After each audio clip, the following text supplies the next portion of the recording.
Hi everybody, this is Michael Hildebrand and I'm your host on the Sleeptrust podcast, where I'm talking about how to gain back trust in your ability to have a superb sleep again.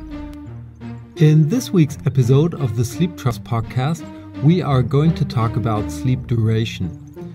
And we do so by following a concept that's called Sleeptrust, which is putting together the newest science information we can get, putting in a grain of common sense, so to say, and showing you how to adapt this to your personal situation, as we are not machines and everybody and every body works a little bit differently and we have to adapt. So this is what it's all about here. To put some kind of a spoiler right at the beginning of this episode, you are not going to get any kind of an exact time or sleep duration that will fit your needs, like something like 7 hours and 42 minutes or something like that. What you will get is a good insight of what scientists say about sleep duration, why we should really take care about getting this to fit our personal needs, and of course how you can find out how long you should sleep. So that's what we're going to walk through here today. So let's first have a look at why we should really take care to get the right amount of sleep for our individual needs. What we all kind of know is that if we get the right amount of sleep, then we're just going to feel better. We are going to be refreshed. We are going to be able to make better interconnections throughout the day. We are going to be able to peak perform, and this is not only true mentally but also physically, so this has an impact on your body and your mind. And we will just simply feel much better and happier. The flip side of this coin is what happens if we don't take care. And by having a look at that, I want to put up front that I do not mean if we don't get enough sleep for a night or two. It's over longer periods of time. So if we don't get it for weeks, months, maybe even years, we are more likely to get diseases. I don't mean a flu or something like that here, even though you're probably or quite sure more likely to catch a flu too. I'm talking about really serious diseases. So we're more likely to get things like heart attacks, strokes,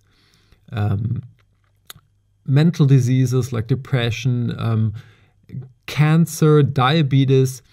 So there's quite a big package of things that we can reduce our risk getting through simply giving our bodies the rest it needs. After we got the motivation now, let's have a look at what science recommends us on how long to sleep. And to do so, I picked out a really helpful chart from the National Sleep Foundation. It's from 2015, the last version.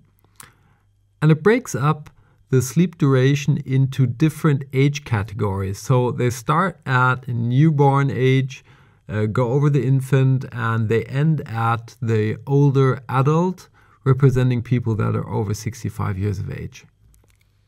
So what they do for each of these categories is that they show in a blue square, a dark blue square, the amount of time for each category that they recommend to sleep.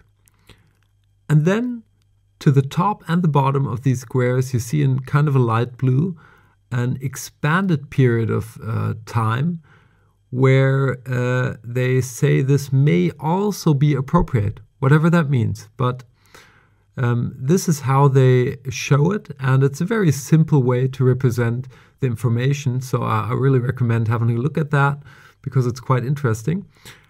And I have to start with the newborn because you know the Sleeptrust concept is basically born with the idea in mind that we were all sleep professionals when we were newborns.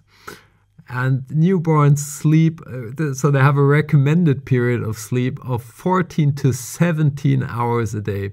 Can you believe that? That is just incredible. And they even expand this period of time to 18 or 19, even 19 hours of sleep. That may also be appropriate.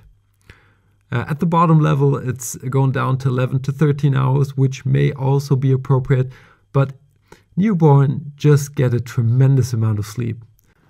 And even though I certainly do not recommend to try to get 19 hours of sleep every day, I think it's just so good to know that we all have these capabilities somewhere inside of us. We were all these little sleep professionals. And I had the chance to have a brief look at this put to action as my sister's got a newborn a couple of weeks ago. And this little guy, he's not only super sweet, but he slept the whole visit.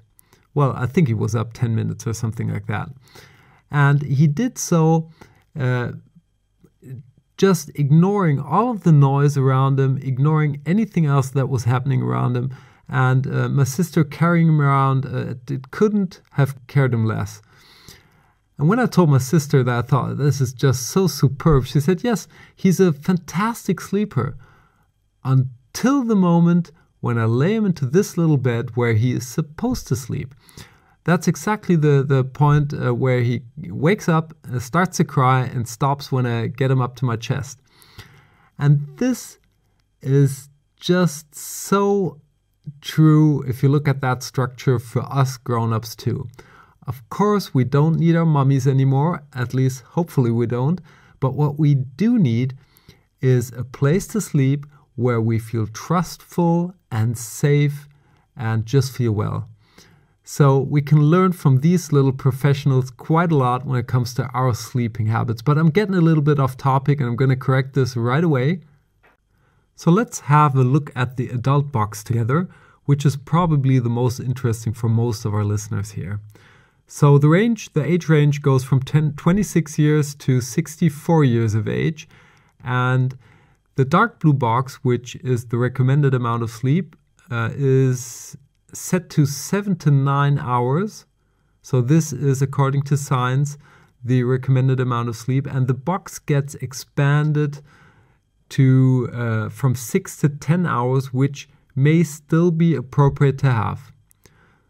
So if you're moving somewhere between 6 and 10 hours of sleep, you are, at least according to science, moving somewhere in the healthy range, somewhere in the range of sleep that you should have to give your body the rest it needs. So even though I find this information to really be helpful and appreciate the work these scientists are doing for us to find out more and more about sleep, there are a couple of flaws that we need to know to put this into the right perspective. First of all, it will not really help us to find our sweet spot of sleep, our personal sleep duration, because we're only talking about ranges here that are good or may suit our health. Second of all, there is a 1%, or that's at least what they think, it's a 1% of the population that are some kind of an ultra short sleepers. So these people may get along with as less as 3 to 4 hours of sleep. There are also things, if you look at studies like these mortality rates, I found they basically just grab many data pots, put them together, and just ask what happens if people have amount of sleep X and die earlier. But they do not ask how these people felt with the sleep they got. And I think this we really have to take this into consideration, because if somebody, the mortality rates go up if you sleep longer too. So according to this study, and if you think about being sick, having some kind of a disease, you sleep longer because your body wants to regenerate, and so there's some kind of a cause-effect thing going on here. And they did not, of course, ask the question if these people were maybe sleeping longer because their bodies already had some kind of an illness in them. There is also a big topic. It's this circadian, according to the circadian rhythm. We dug into that a little bit in podcast episode 2 when we were talking about the biorhythm, and 3 when we were talking about the sleep types. So the circadian rhythm is basically our dependency to this daytime-nighttime cycle. And talking about the daytime-nighttime cycle, we're talking about constant change. If I'm located in Germany, so I had a look at Berlin, and if we look at the daytime hours in Berlin in June, so in summer, we will find that they have 16 hours of daylight. Looking at the daylight hours half a year later in the winter, December, it's only about 8 hours. So this will make a tremendous impact have a tremendous impact on our bodies, and may also cause some kind of a change in our sleeping habits when we go from summer to winter. We may want to sleep longer in winter, and that could be absolute natural and good for us. And these are all things you cannot see in the chart, but that should be taken into consideration if we're setting out, finding our sweet spot in sleep, listening to our bodies, and find that perfect space for us to live. After walking through this information, let's now have a look at how we can find that sweet spot in terms of sleep duration that suits our personal needs best. And the easiest way to find out is to simply sit down and ask yourselves how long you think that you should sleep. And funny enough, most of us will come up with an answer that will be quite accurate. And if your mind doesn't come back with a concrete number, don't worry, we're simply going to test our way through. And you're going to get support to do so. There's a cheat sheet ready at sleeptrust.eu. You'll find it in the show notes of this week's episode, and you can download it for free. The test we're going to perform is really straightforward. What we want to do is, first of all, pick a sleep duration we want to test. To do so, we're going to have a look at what the National Sleep Foundation has on recommendations. Remember, I'm linking up the chart in the podcast notes.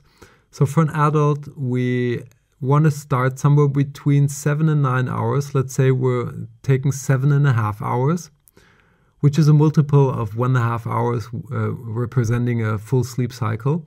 We'll dive into that topic in next week's episode. But for now, just work with slots of or multiples of 1.5 hours.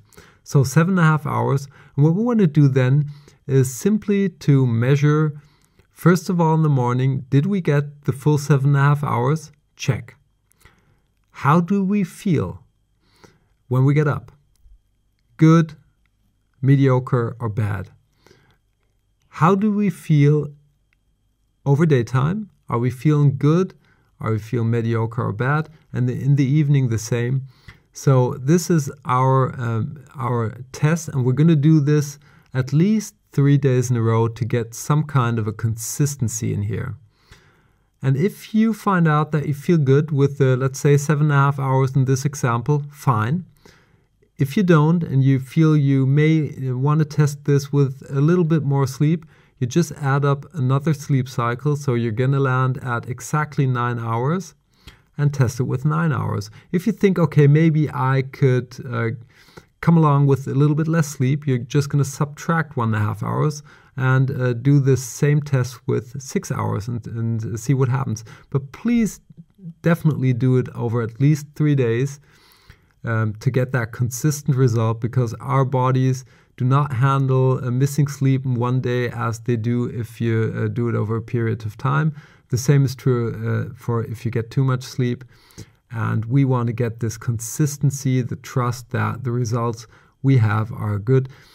And it doesn't matter if you're through in 3 days or 13 days. Looking back, we just want to find out. We have to sleep anyway. It's no work attached to that. It's just being disciplined for a couple of days when you go to bed and just doing those little crosses. And the cheat sheet will definitely help you to walk you through that in a very, very simple manner. If you are having problems setting up this test in terms of going to bed on time or following through, you may want to listen to our podcasts about bedtime or habits, which can be really helpful there. So let's wrap up this episode together. Having the right amount of sleep in place will help you keep diseases away, will help you make better decisions, better interconnections throughout the day. You will simply feel better and happier. Science can give us a good indication of what is considered to be a healthy amount of sleep, and we should keep in mind that we have to do the work to find our individual sweet spot of sleep. To do so, we can ask ourselves or test ourselves, and to support your test, remember that you can download the free cheat sheet at the show notes to this week's episode. I hope you enjoyed this week's episode of the Sleeptrust podcast and that you tune in again next week when we're going to talk about the sleep cycle. Until then, have a superb sleep. Hey there, and thanks for listening to the Sleeptrust podcast. I hope you've enjoyed this episode. If you want to get further information on this podcast or material that will help you to gain back your sleep trust, please check out sleeptrust.eu. That's sleeptrust.eu, where you will get lots of information around sleep. And here comes some legal stuff. Everything on this podcast is my opinion only, so do not take it as an advice, as I am not a doctor, nor have I considered your personal situation. If you feel that you need medical advice, please consider getting an appointment at your doctor of trust. If you want to give me any kind of feedback on this podcast, feel free to email me at podcast@sleeptrust.eu. I hope you tune in again next week, and until then, have a good sleep.